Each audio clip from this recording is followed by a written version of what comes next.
So hey guys, today we're going to be talking about how Yu-Gi-Oh is just terrible for you as a new player. Just like it's completely unplayable, completely unwatchable, completely just impossible to understand at all, really. So, well, let's start with this replay, but I'll explain it and take a look at this as if I'm a new player, right? Okay. So, all right. Let's say I'm a new player watching this like replay. Okay. They normal summoned a guy, and then the why is this guy off the field? What's this monster? This isn't a Draco Tail monster, but this one is. What's up with that? And what effect did this? Okay, but what's the point of this? What is this doing? This goes into a fusion monster. Okay, this uses a monster in hand. Yada yada. Look at all this text, man.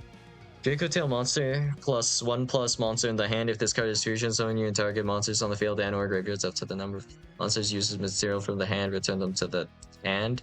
I think this is the fact that's activating because white text, I guess.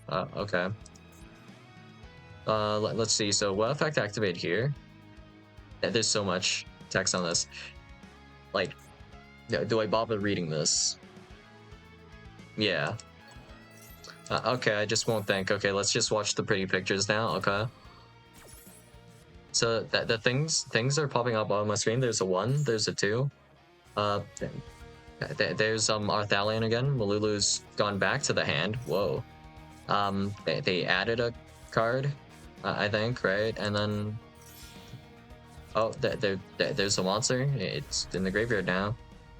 And now there's a monster there. There's a monster here. They're both triggering. Actually, would you even know what triggering is? Would you know like what's going on here at all? They're setting cards. Sure is setting some cards. For some reason, it seems like this guy has like just infinite effects. Okay, just they add that back to the hand. Okay. Okay, so what's this guy going to do? Oh, what? He's just going to activate this card. Okay, chaining this card. Why? What was it? What'd that do? What just happened there? Where'd all those cards go? What? Okay. Activating a card. What does that card do? Nothing happened. Okay. What's this?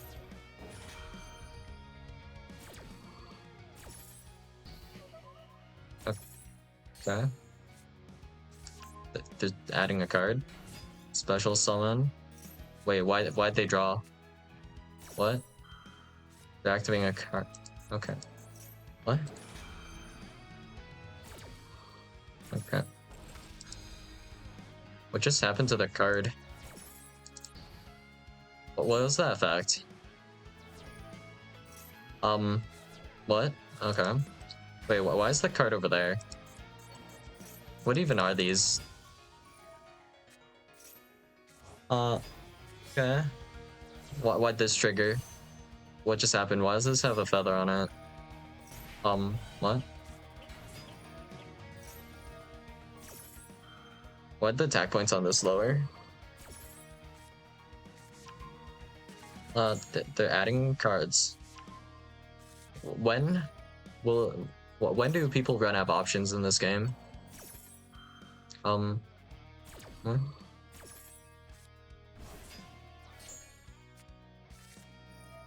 This guy, I think, has more attack points than this guy. And also this guy. Why are they summoning in defense? Can't they just run over these guys by battle and just win, right? Like, isn't the game kind of over for me?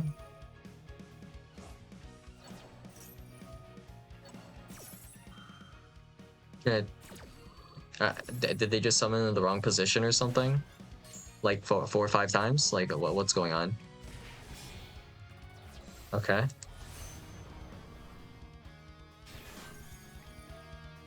That guy's gone. Okay.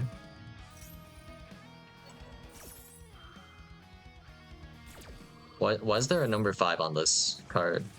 Why is there no number on any of these other cards? What's going on here? Okay. End phase. What?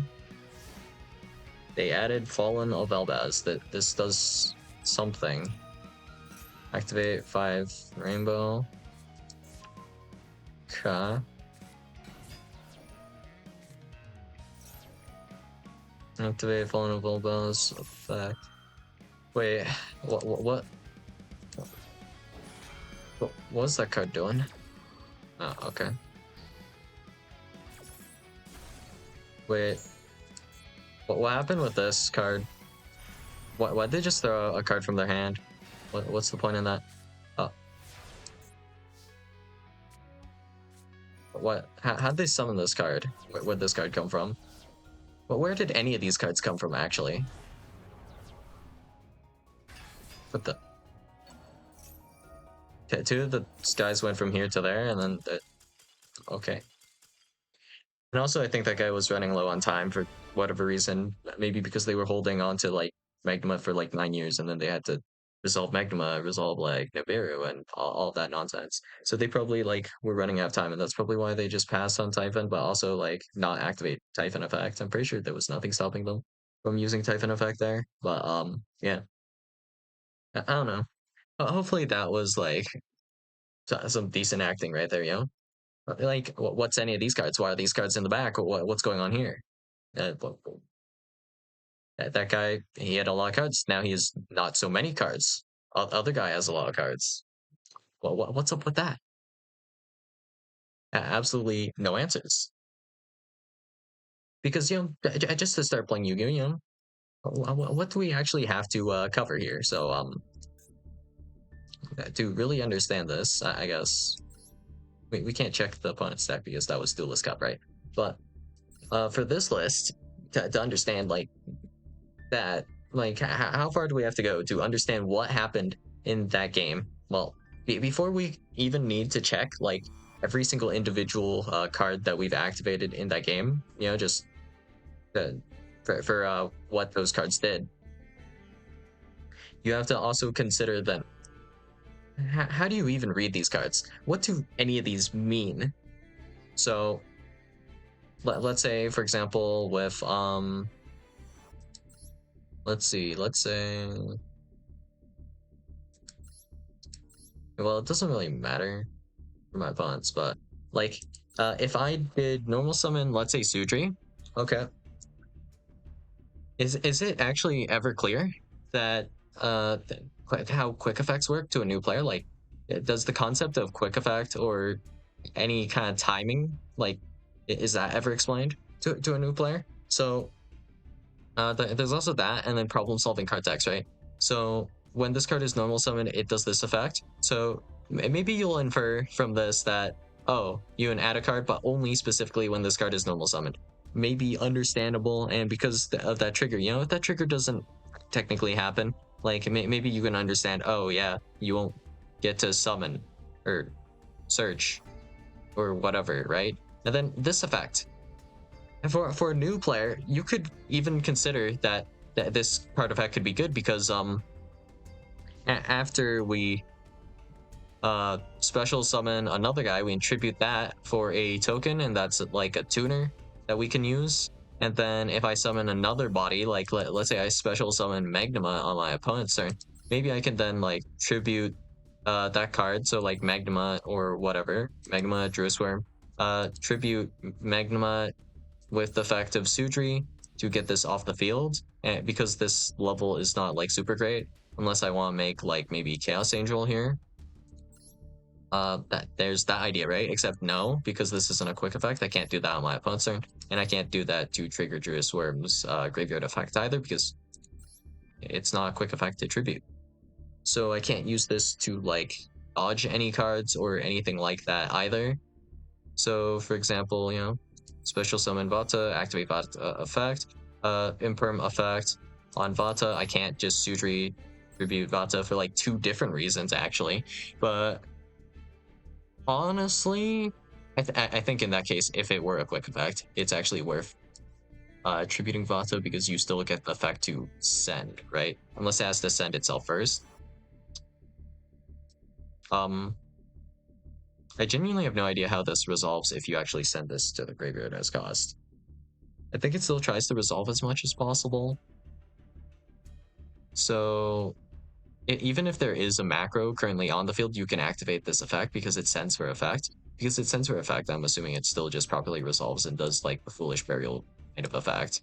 So yeah, that'll probably still work. But also, there's a lot of card text. You can easily miss just something. But also, to actually understand what's going on, so let's go through this one more time. We'll fast forward this time, okay?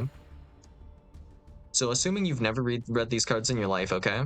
But now we're assuming you're actually a veteran player, okay? You actually know how like problem solving card text works and how triggers work. Okay. Normal summon Malulu. Malulu activates its effect. You can kind of see it glowing. Malulu effect. Fusion summon one Draco Tail fusion monster from the extra deck. Okay, so it's special summoning guy from the extra deck, and this is using materials from hand or field, so it's like polymerization basically. And also you cannot special summon from the extra deck for the rest of this turn except fusion monsters. So grand fusion lock. There's a lock on this. I thought it was just me reading one card, right? Do you know how many cards activate in a duel? And that means I can't like just watch a duel and know what's going on, right? To an extent, if I don't know what the cards effects are beforehand. Otherwise, I'll have to constantly pause, then I'll constantly have to check every single card, and then I'll have to read every single card to understand what's going on in a duel, right? So, yeah. There's also this aspect, right? Where maybe I wouldn't have to read, like, let's say a Called by the Grave or something. But I'd have to read, like, Horn, Flame, every single one of these cards. Maybe depending on when you start playing or when you stop playing, you won't even know what Evenly Matched does.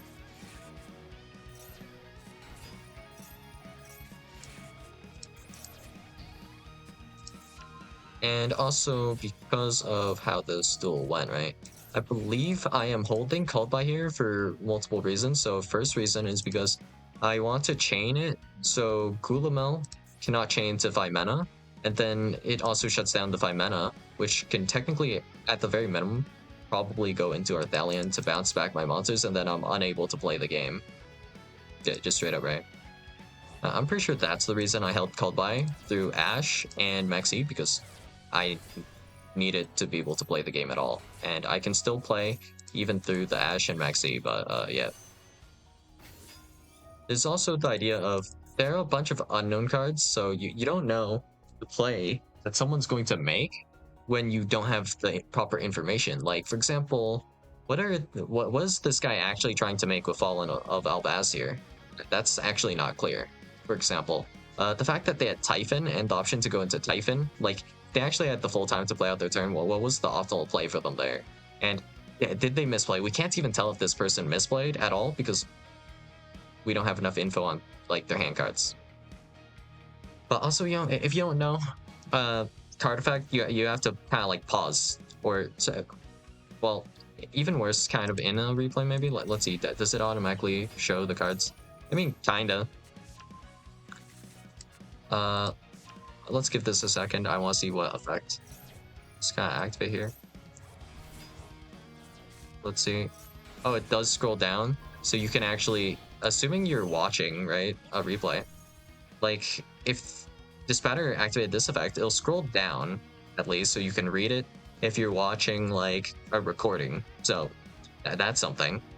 Never really super noticed that, but that's an improvement from before. I believe it would have just shown this, and you would have to like probably pause your video, open up like a new tab, search the card, find the card, and then you have to then read the card text, and then you essentially have to rinse repeat this every single time the card text gets cut off. And this is like assuming you know how to kind of play the card game or just the rules in general or how the card game works, right? And it's still tedious to kind of watch a replay, right? Like, oh, what card did they just activate? Don't know, right? Gotta check. And then even if you do know, it's like, oh, can this card do this versus this monster or this card? How's that resolve? So, for example, like, oh, Black Whirlwind this card does a thing, and then like Bestial Magma. Maybe this guy wanted to banish the Shamal because Shamal has an effect to banish for cost, and that's why they use Magma early and not in chains or something. So you have to check all of that stuff. Super annoying.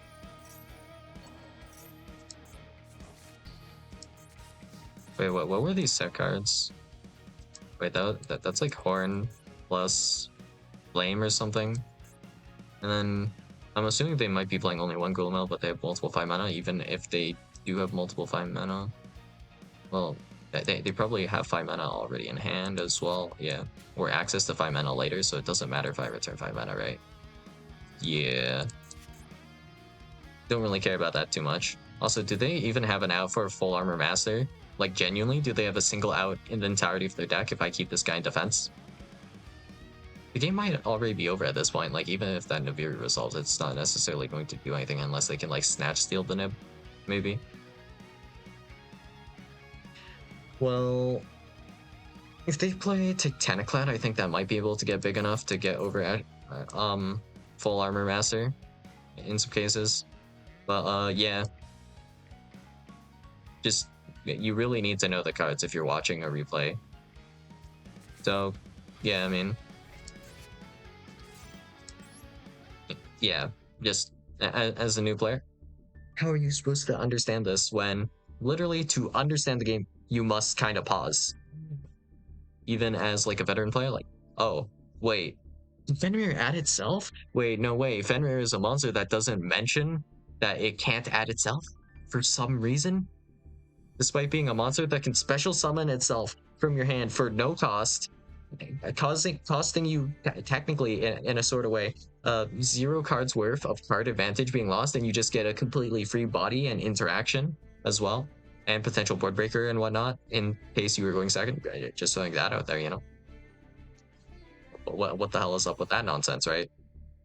So yeah, just as a new player or an old player, like, you know, just Yu-Gi-Oh as a game, not very watchable to an extent, I'd say. So if I were to just boot up a fighting game, you just see, you know, the HP bar physically going down. You can see like who's winning, who's up in the combo.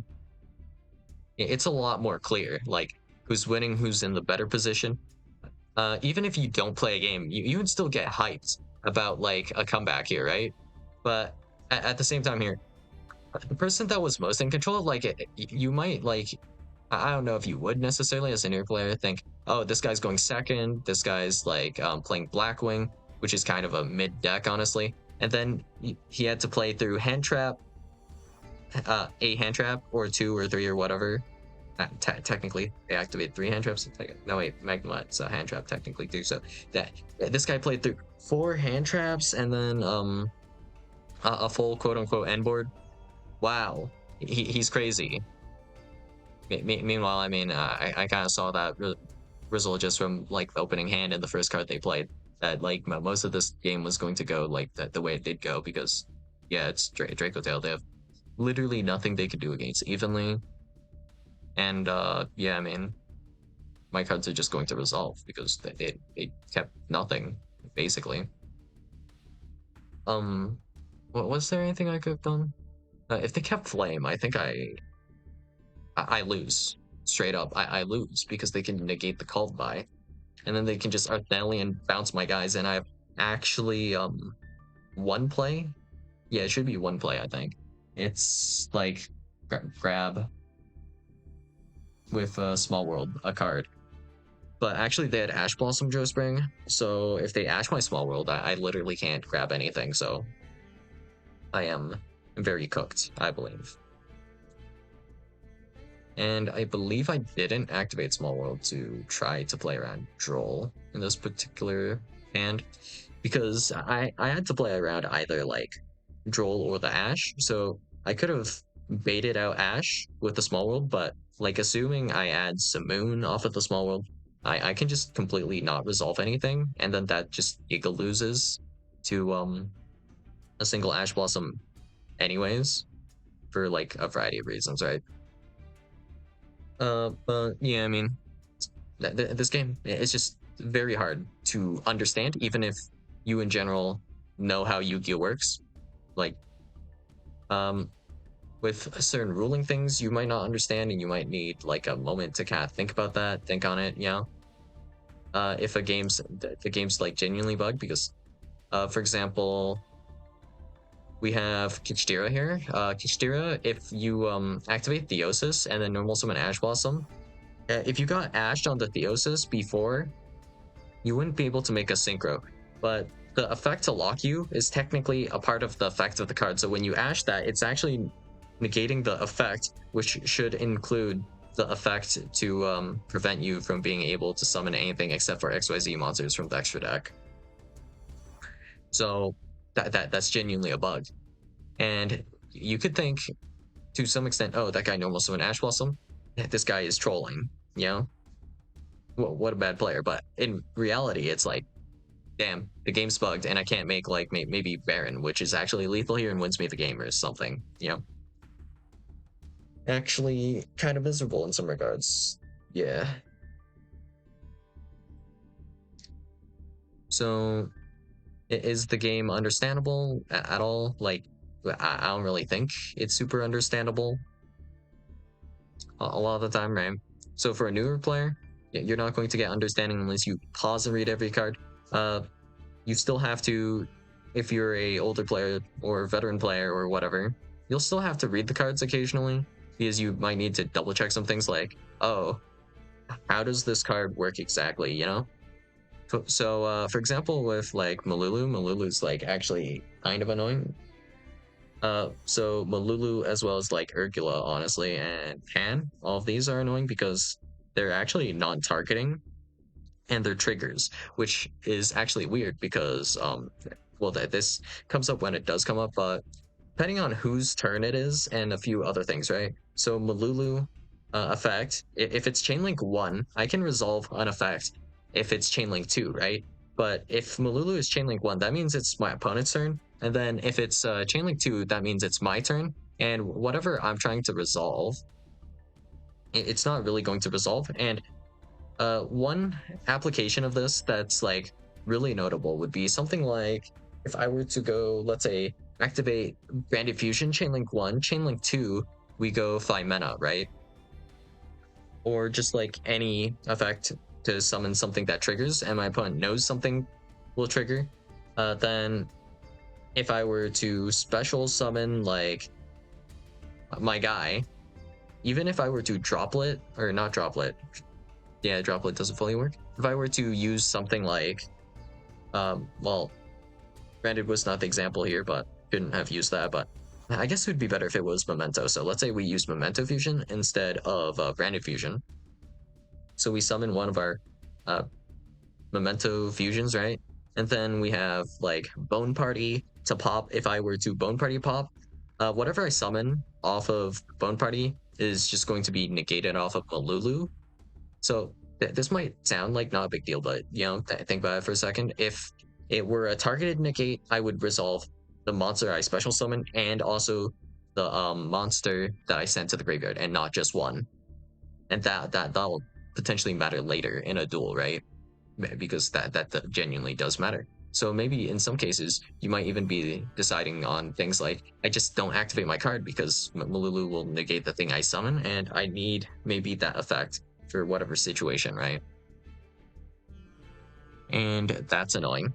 There's also ideas of using that type of card. So Pan versus like Vanquish Soul would be hella annoying because you could try tagging out here, right? So Razin, let's say we normal summoned Razin, then our opponent just decides, no, I've had enough of that Razin, and they send Pan to the graveyard, and Pan will likely just pop the Razin here. So if you Caesar or Borger here, they'll just your Caesar or Borger that you special summon, they will not even be able to activate, and it'll just get sent directly to the graveyard, right? No matter like how you try to order that chain. But if the trigger condition matters that can matter too, because technically, with the Memento example back again, if we activate Memento Fusion, but it's like different order for the turn player, right? Then the effect Ascend, you can't actually negate that effect because it's going to be on a higher chain link, so it'll resolve first, and then you get the effect to negate afterwards. If a card has multiple effects, though, that it'll matter a little bit in that case.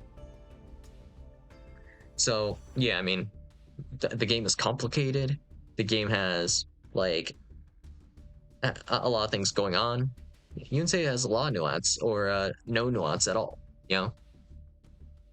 But regardless, yeah, how do you understand any of this game? Like, if we're going by like pretty much just visuals alone, it's not really doable. I mean, it is better than before, but also like, taking a few steps back, as a new player, you don't know how to read the cards. You don't know what any of the words mean.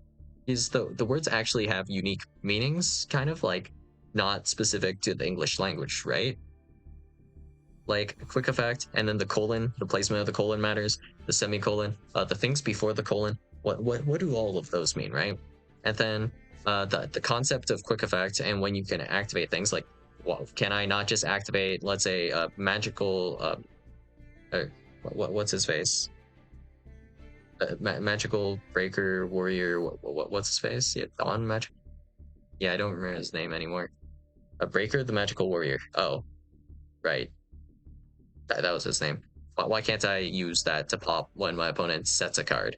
Because it's not quick effect, right?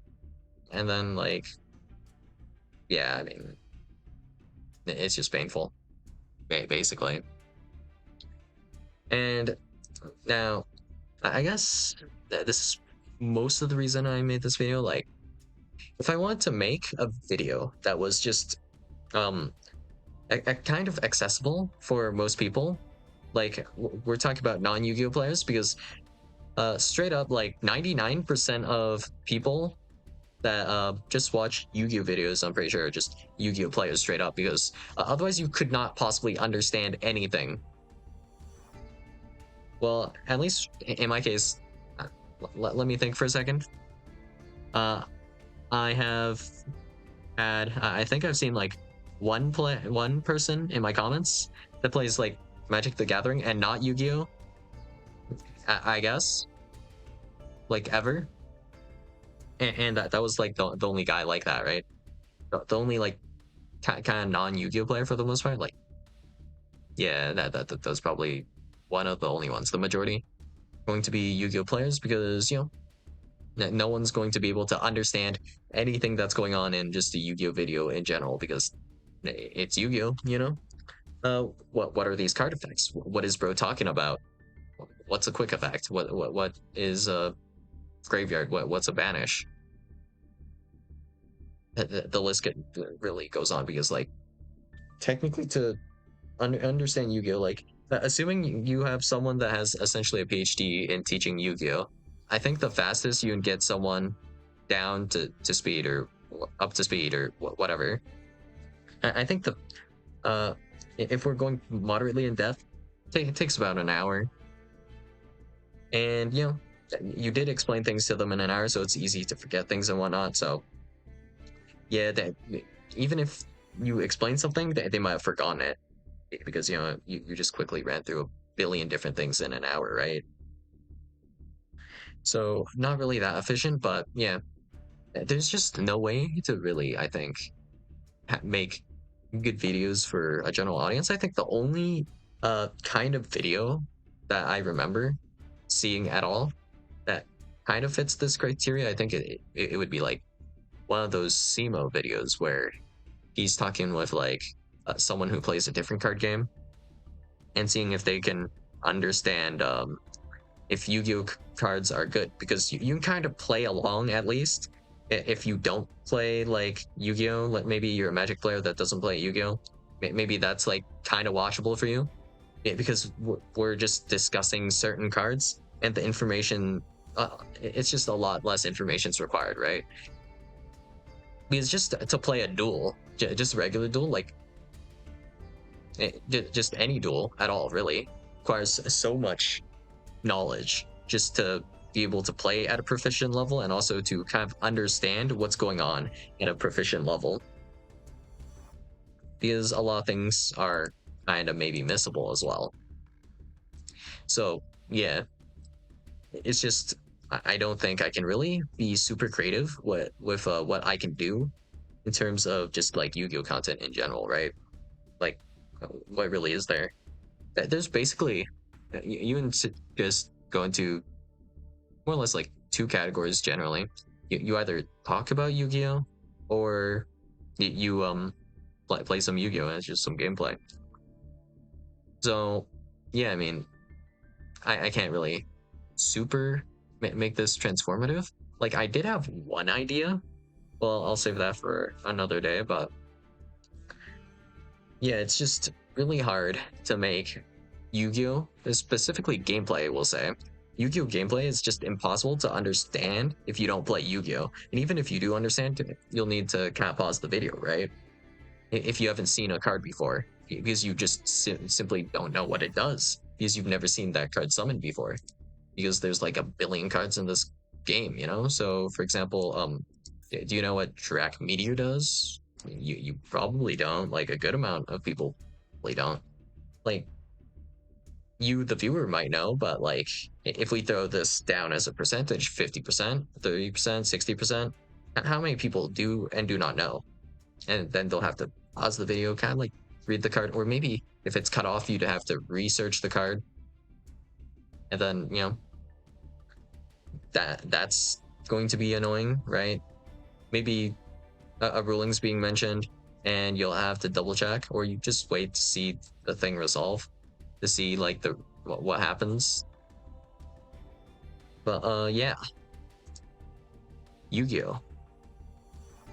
I feel like the game's kind of just unwatchable and just like brutal to make content for because of these regards. So well, your audience is just going to be Yu-Gi-Oh players for the most part. So if we were to be playing any other game in general, it kind of feels like it's infinitely more watchable, because uh like even people that play other card games, right? Like, if you watch Slay the Spire, for example, or you play Slay the Spire as well, why would you watch a Yu-Gi-Oh gameplay, or just someone talk about Yu-Gi-Oh? You don't understand Yu-Gi-Oh. There's no way you know anything about Yu-Gi-Oh. Um, if you're watching Yu-Gi-Oh, it's like not really understandable either. Discussions, you don't know anything about Yu-Gi-Oh, so what they're discussing, you know absolutely nothing about it unless they explain insanely in depth like the entire topic, and you have to explain like an insane amount of stuff if it's for a general audience, but you'll usually explain just for like the Yu-Gi-Oh audience. So yeah, that's brutal, pretty brutal. In terms of content creation, like, Yu-Gi-Oh, I think, is just like probably the worst game I could have just decided to, well, make content for, honestly. Because like, if I'm playing Yu-Gi-Oh and I'm a Yu-Gi-Oh player, of course I can watch and understand what's going on in Slay the Spire. There's barely any card text like in comparison to my card game. Like, if I just read Malulu, that's probably more card text than like your entire current hand.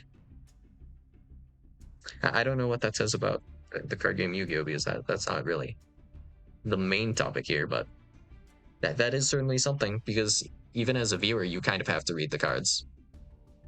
And assuming someone were to have to read you the cards, do you know how long that would take, and how annoying that would be if you knew like all the cards being read? Just unwatchable content, really. So yeah, there was also like, if you were making Yu-Gi-Oh content, kind of, you could. I feel like you could just only really focus on either like the newer players or the older players. It's not really easy to focus on both, especially with gameplay, right? Because you'd have to explain a lot of things to the newer players, but then that's like bad for the older players because they already understand everything. So just explaining it to them is just like wasting their time almost, you know? So yeah, I mean, what is there to say except Yu-Gi-Oh is absolutely terrible to just make content for, really. or yeah, just that it's just generally not very watchable if you don't play the game. And even if you do play the game, of course, it's just like iffy because of how the card game works. And this, I think, is something like even if magically, Yu-Gi-Oh, let's say, became the greatest card game of all time with absolutely no flaws, whatsoever, in the sense that like balancing is absolutely perfect, and we have back and forth gameplay. Like, let's say this pipe dream comes through, yeah. Well, it's still not going to be super watchable for a newer player, so a newer player just has to invest so much time to get into Yu-Gi-Oh, and even watching Yu-Gi-Oh content, I feel like would just kind of turn you off from wanting to play Yu-Gi-Oh, which is, I would argue, to the detriment of the game. And yeah, you know how like if a new game comes out, like maybe you'll check out the trailer first, maybe you'll watch some gameplay first to decide if you want to play like that game or buy the game or whatever. I feel like Yu-Gi-Oh in those aspects, it actively detracts from you wanting to play Yu-Gi-Oh as a newer player. And also, now that I think about it, when was the last time I heard someone like saying anything positive about Yu-Gi-Oh? I swear the only things I've heard are complaints. And yeah, that's all I got for you guys today. And I'll see you guys in the next video. Bye.